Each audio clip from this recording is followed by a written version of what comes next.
Hello friends, hopefully आप सभी लोग अच्छे होंगे।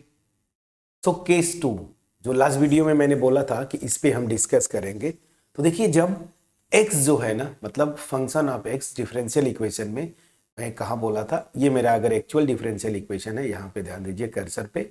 तो ये कैपिटल x जो है ना, अगर ये ट्रिग्नोमेट्रिक फंक्शंस में से या तो साइन ax प्लस बी हो या फिर cos ax प्लस बी, दोनों के लिए सेम ट्रीटमेंट है। ठीक है ना, दोनों के लिए क्या है, सेम ट्रीटमेंट है। सो तो इसका रूल क्या है? तो सिंपली देखिए, इस केस में जो पर्टिकुलर इंटीग्रल आएगा, ऑब्वियस सी बात है, वो क्या होगा, 1/f(d). एक्चुअली जो आप करेंगे तो वो रूल क्या होगा, 1/f(d). और जैसे जो रूल होता है f(d) और x मतलब या तो यहाँ पे साइन ax प्लस बी हो जाए, ठीक है ना, या फिर cos ax प्लस बी हो जाए। इनमें से कोई एक हो, दोनों के लिए सेम ट्रीटमेंट है। मैं किसी एक को लेके चलूंगा, मैं साइन को लेके चलता हूं, पूरा रूल फॉलो करता है, अगर cos भी आ जाए तो भी। ठीक है ना। तो अब चलिए, अब यहां पे मैं आता हूं, मैं मान के चलता हूं कि ये होता, ठीक। तो यहां पे रूल क्या है वो आपको समझना है। यहां पे जैसे अगर एक्सपोनेंशियल में सीधा सीधा कोई टेंशन नहीं था, चाहे वो यहाँ पे अंदर एक्सप्रेशन डी स्क्वायर हो या डी हो, हम सिंपली डी के प्लेस पे ए रख देते थे।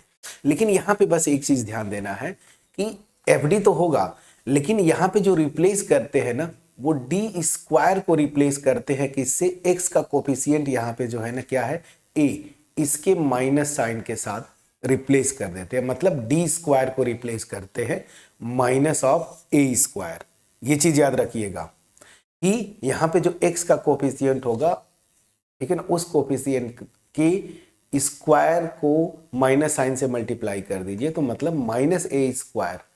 तो डी स्क्वायर को रिप्लेस करते हैं, डी को नहीं, ऊपर क्या था, डी को ए से रिप्लेस करते थे एक्सपोनेंशियल में, लेकिन यहां पे क्या है, डी स्क्वायर को रिप्लेस करते हैं किससे, माइनस ए स्क्वायर से। तो हम करेंगे क्या, जो भी आएगा ना, यहां पे एक्चुअली वो फंक्शन ऑफ डी ही है, लेकिन मैं लिख क्या रहा हूं, फंक्शन ऑफ डी स्क्वायर। क्यों? क्योंकि रिप्लेस करते हैं। तो बुक्स में आप देखते हैं कि एफ ऑफ डी स्क्वायर। अब मान लीजिए ये जो फंक्शन ऑफ जो एफ डी है, एक्चुअली जो मैं बोल रहा था, उसमें कोई डी स्क्वायर वाला टर्म नहीं है, तो आपको डी स्क्वायर बनाना पड़ेगा। जैसे फॉर एग्जाम्पल, अगर मान लीजिए डी प्लस टू, यहाँ पे साइन 2x प्लस 5 आ गया, तो यहाँ पे तो d है नहीं, लेकिन जो रूल मैं बता रहा हूं कि डी स्क्वायर को रिप्लेस करते हैं, तो मुझे यहाँ पे d चाहिए। तो क्या करेंगे, ऊपर नीचे, मैं नीचे डी स्क्वायर लाने की कोशिश करूंगा, तो ऊपर नीचे d-2 से आप मल्टीप्लाई कर देंगे, ठीक है ना। ये जब आपने कर दिया, तो ए स्क्वायर माइनस बी स्क्वायर के फार्मूला से ये नीचे वाला टर्म जो है डी स्क्वायर माइनस 4 हो गया।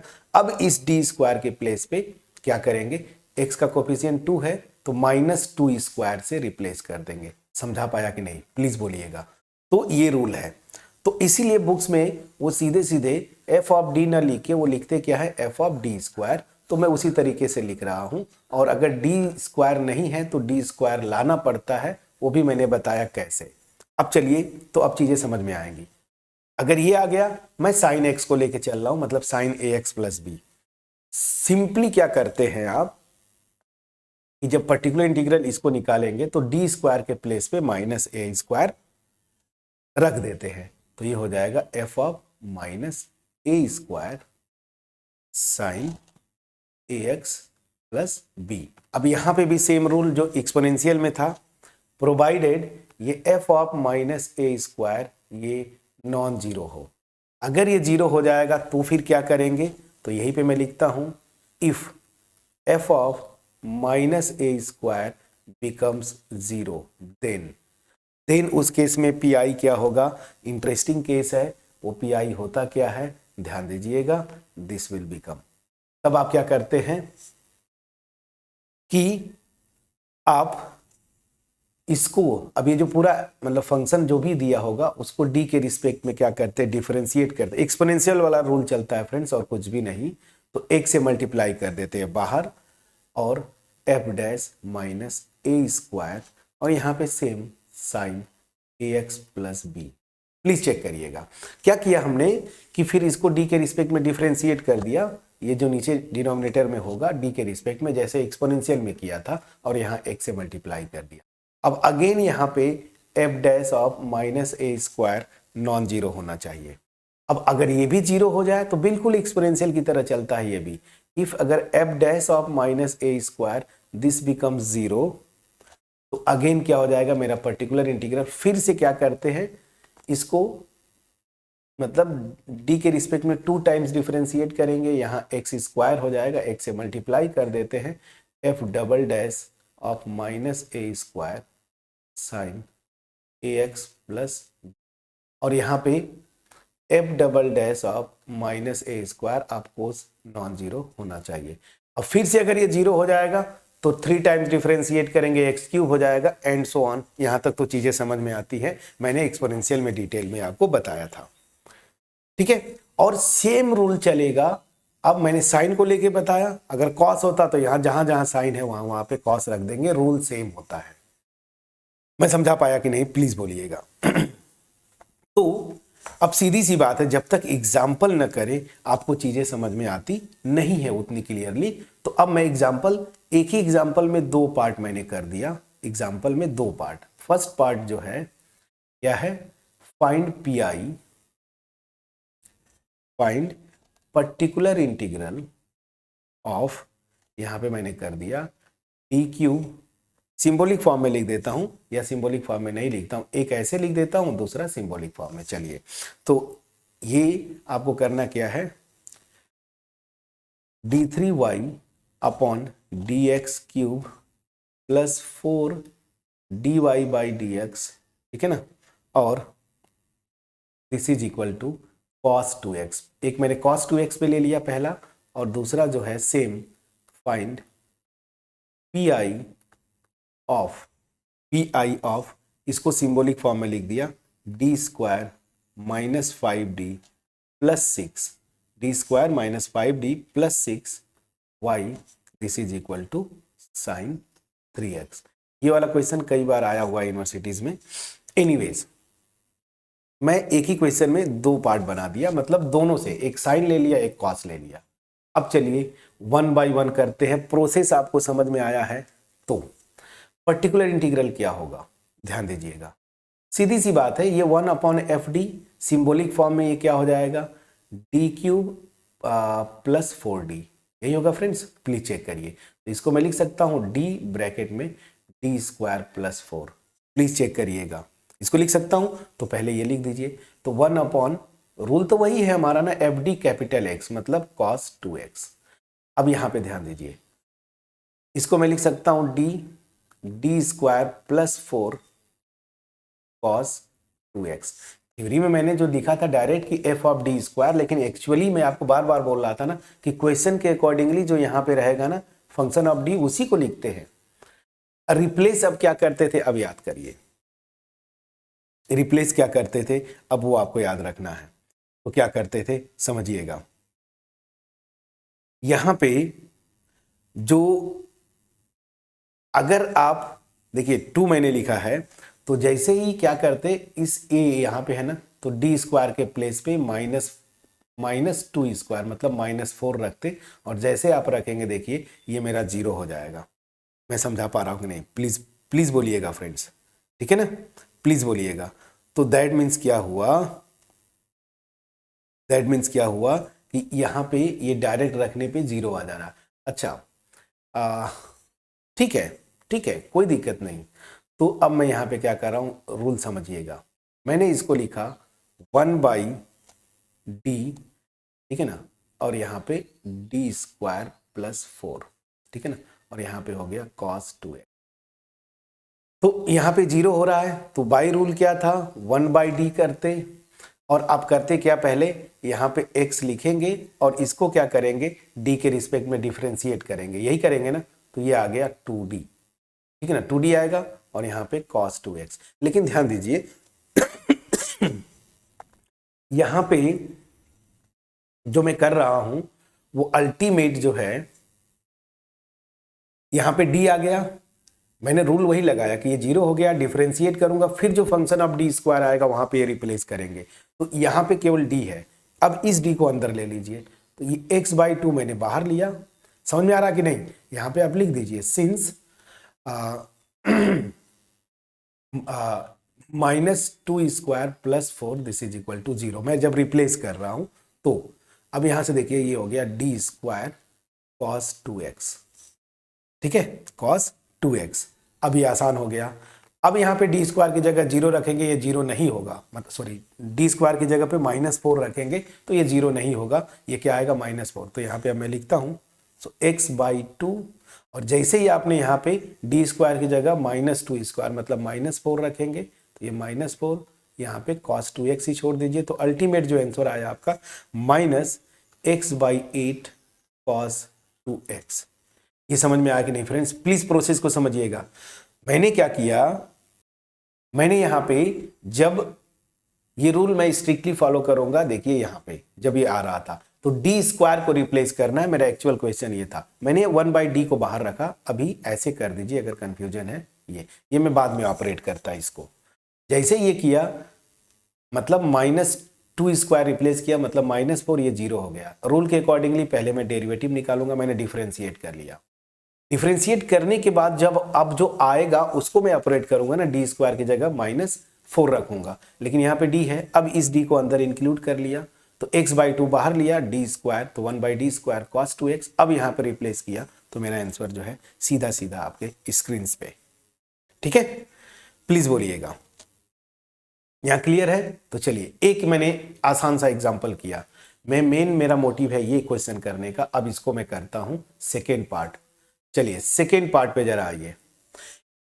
पर्टिकुलर इंटीग्रल निकालना है, मैं इस पे फोकस करूंगा। और ये मेरा क्या है, इसको पहले पूरा लिखिए, क्या है d² - 5d + 6। तो यहाँ पे पर्टिकुलर इंटीग्रल हो जाएगा मेरा d² - 5d + 6। प्लीज चेक करिएगा। और यहां पे मेरा क्या आ रहा है, sin 3x, ठीक है। अब चलिए रूल के अकॉर्डिंगली आपको चलना है। रूल में यही बोलता है कि ठीक है जो कुछ भी है मैं d² को रिप्लेस करता हूं -a²। यहां पे a3 है तो d² को रिप्लेस करेंगे -3 का स्क्वायर मतलब -9। तो d² को रिप्लेस करेंगे -9 से, तो ये क्या हो जाएगा 1/-9 - 5d + 6 sin 3x। ये रूल लगाया, ये हो गया। अब यहां पे जरा देखिए क्या आता है, थोड़ा सिंप्लीफाई करिए। -5d -9 और 6 है तो ये हो जाएगा -3 और यहां से sin 3x। प्लीज चेक करिएगा, प्लीज चेक करिएगा। तो यहां से माइनस साइन बाहर आ गया तो -1/5d + 3 sin 3x, ये हो गया। अब मैं आपको बोला था ना कि अगेन जब लगाएंगे रूल तो d² को रिप्लेस करते हैं, यहां पे d है तो करेंगे क्या, मैंने आपको बोला था ना कि d² लाने के लिए 5d - 3 से ऊपर नीचे आप क्या करेंगे, मल्टीप्लाई करते हैं न्यूमरेटर और डिनोमिनेटर में।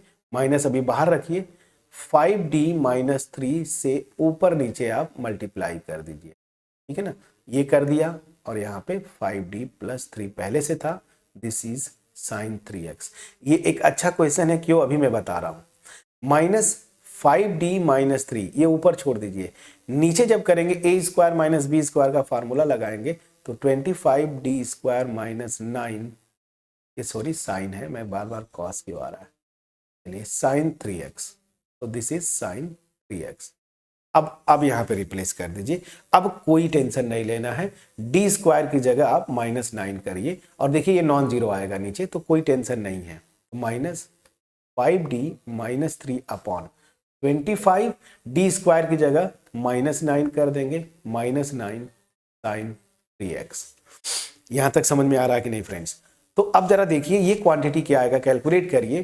तो 25 9 जा कितना हो जाएगा, 9 5 जा 45 ना, 4 कैरी 2 आ जाएगा। अगर मैं सही हूं तो ठीक है, प्लीज चेक करिएगा ये सही है, ठीक है, प्लीज चेक करिएगा, ठीक है। 9 2 जा 18 4, तो यहाँ पे अच्छा इसको मल्टीप्लाई किया तो मेरा -2 2 5 आया ये, और -9 पहले से है तो ऐड करेंगे तो 9 5 4 3 और 2, माइनस साइन, मतलब -234 आया।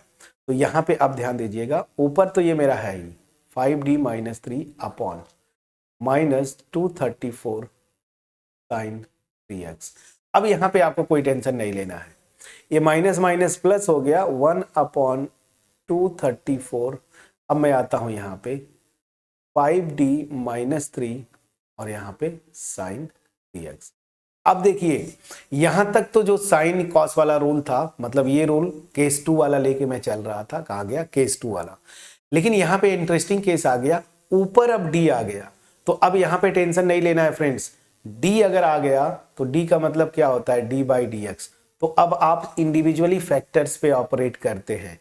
तो 234 और यहाँ पे आइए 5 टाइम्स ये डी, मतलब इसका मतलब होता है D by D X sine 3x, और -3 में कर देंगे तो ये तो साइन माइनस साइन 3x आ गया।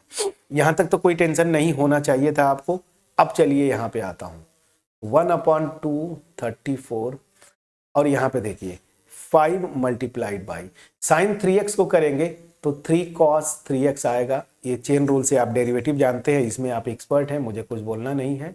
और यहाँ पे तो खैर एज इट इज रहेगा। ये मैं समझा पाया। अब देखिए ये 3 यहां से दोनों से कॉमन लीजिए, 3 से ये डिविजिबल है। कैसे, देखिए मैं जो बोलना चाहता हूं इन दोनों से 3 कॉमन ले लीजिए। तो 234 ब्रैकेट में 5 cos 3x minus sine 3x। Please check करिएगा, जब 3 से डिवाइड करते हैं तो 3 कितना हो जाएगा, 3 7 जा 21, 3 8 जा मतलब 78 आएगा। प्लीज कैलकुलेशन चेक करिएगा। ब्रैकेट में 5 cos 3x minus sine 3x, please check करिएगा।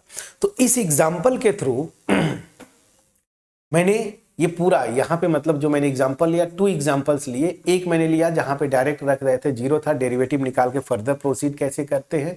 और दूसरा बड़ा इंटरेस्टिंग सेकेंड वाला एग्जाम्पल आपको फुल क्वेश्चन में, ये कई बार यूनिवर्सिटीज में आया हुआ है। इसका CF मतलब वो कंप्लीट जब बोलेगा ना कि सॉल्व दिस, तो आपको CF भी निकालना पड़ेगा, PI भी निकालना पड़ेगा। क्योंकि मैं PI डिस्कस कर रहा था, पर्टिकुलर इंटीग्रल, तो मैंने केवल पर्टिकुलर इंटीग्रल निकाला है। कितना आसान हुआ प्लीज बोलिएगा। अब ये होपफुली ये जो 2 केसेस है ना बहुत इंपॉर्टेंट है, अक्सर घुमा घुमा के क्वेश्चंस इन्हीं इंडिविजुअली या फिर इनका कॉम्बिनेशन करके देते हैं। अब 2 अगले जो मेथड है बड़े टेढ़े हैं। टेढ़े मतलब क्या है, अब मैं जब करेंगे तो समझ में आएगा। तो केस 3 और केस 4 ये जो थोड़े से अलग टाइप के हैं, लेकिन इंपॉर्टेंट ये 2 थे। लेकिन ऐसा नहीं कि केस 3 और केस 4 पे बेस्ड क्वेश्चंस नहीं आते। अब अगर वीडियो अच्छी लगी हो प्लीज वीडियो को लाइक करिएगा, फ्रेंड्स के साथ शेयर करिएगा, कमेंट सेक्शन में अप्रिशिएट करना मत भूलिएगा। और चैनल पे नए हैं सब्सक्राइब जरूर करिए, बेल आइकन को क्लिक करिए। याद रखिए मैं बार बार बोलता हूं कि मेरा एक ही मोटिव है, मास में लोगों के पास क्वालिटी कंटेंट डिलीवर करना। जो मेरा एक्सपीरियंस है, teaching experience more than 20 years, and जो मैंने एज ए स्टूडेंट अपने स्टूडेंट लाइफ में भी सीखा, तो ये मेरा पैशन है आपके साथ शेयर करना। तो ऑब्वियस सी बात है, मेरा जो मोटिव है इसमें आप पार्टिसिपेंट बने, अपने फ्रेंड्स के साथ शेयर करें। वीडियो जब भी अच्छी लगे लाइक करें, कमेंट सेक्शन में कमेंट के थ्रू अप्रिशिएट करें। हालांकि अभी फिलहाल आपका उतना रिस्पांस नहीं आ रहा है, ठीक है, कोई बात नहीं है, बट थ्रू मैं अपने 2 चैनल के थ्रू, एक रिव्या क्लासेस और ये जो आप चैनल देख रहे हैं रिव्या क्लासेस हायर मैथमेटिक्स, इन दोनों चैनल्स के थ्रू हायर सेकेंडरी लेवल या JEE लेवल पे रिव्या क्लासेस, वहाँ पे मैं क्वालिटी कंटेंट डिलीवर करता हूँ। और ये जो रिव्या क्लासेस हायर मैथ्स है, यहाँ पे मैं अप टू मास्टर मतलब BSc MSc BTech भी जो होम एग्जाम्स है वो मैं ये कंटेंट क्वालिटी कंटेंट डिलीवर करने की कोशिश करता हूँ यहाँ पे। और यहाँ पे आप देखेंगे JAM नेट गेट के भी लास्ट ईयर के क्वेश्चंस हमने डिस्कस किए हैं। बट मैं प्लान मेरा ये है कि नया चैनल एक अलग से बनाऊंगा जहाँ पे केवल और केवल JAM नेट गेट के क्वेश्चंस डिस्कस किए जाएंगे। ये जो है आपका होम एग्जाम्स या बेसिक कॉन्सेप्ट के पॉइंट ऑफ व्यू से रहेगा। चलिए, तो इस जो मेरा एफर्ट है इसमें आप पार्टिसिपेंट बने, और मैं प्रॉमिस करता हूं कि कॉन्टिन्यूस वीडियोस अब आती रहेंगी। बीच में थोड़ा सा हेल्थ इश्यूज थी और भी इश्यूज थे, तो काफ़ी लंबे समय तक मैं मतलब कॉन्टिन्यूस वीडियोस नहीं बना पा रहा था, बट अब आती रहेंगी।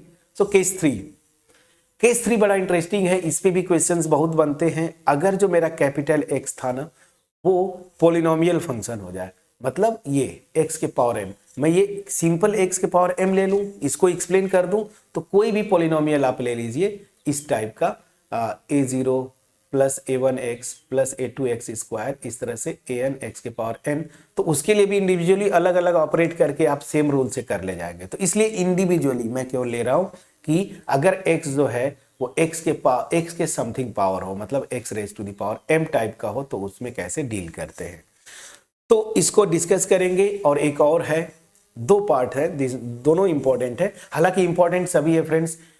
क्वेश्चन पेपर सेट करने वाले की बात होती है, जैसे मैं पेपर सेट करूं तो मेरा फेवरेट कोई होगा इसमें से, जैसे केस 2 या केस 1 होगा, कोई सेट करता है तो 3 4 ना, जो आगे करने वाले हैं, तो डिपेंड करता है, और हर एक से क्वेश्चंस आते हैं, इसलिए मैं इंपॉर्टेंट बस बोल देता हूं, बट ये नहीं बोलता कि इसी से आएगा, ठीक है। सो नेक्स्ट वीडियो में इसको करेंगे, तब तक अपना ख्याल रखें, पढ़ाई करते रहें। Thank you so much for watching my videos friends.